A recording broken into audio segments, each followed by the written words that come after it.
Ассалаумағалейкум достар, барлықтарыңызға қайырлы күн. Көңіл күй мүлдем жоқ. Оның себебін өздеріңіз нақты білесіздер. Кешегі жағдайға байланысты Бишкекке шын көңілмен жолға тартқан болатынмын. Бірақ та границаға жеткен кезде өзіміздің проблемаларымыз аздай еді.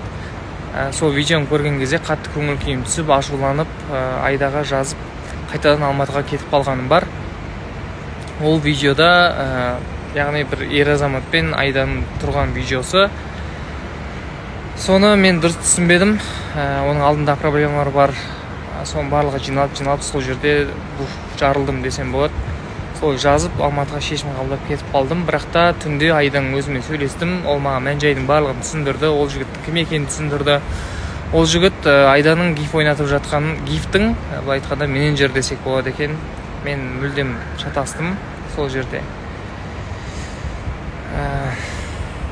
Достар, ағайындар, бізді қолдайтын жандар бар, қолдамайтын жандар бар. Бірақ та сіздерге айтайын, ара қатынасқа мүлдем олай араласпаңыздар. Бір как будто бір сіздердің жақындарыңызды өлтіріп қойған сияқты, сондай қарғап, сондай бір іші тар, сондай жаман адамдардың жазатын нәрселерін жазасыздар.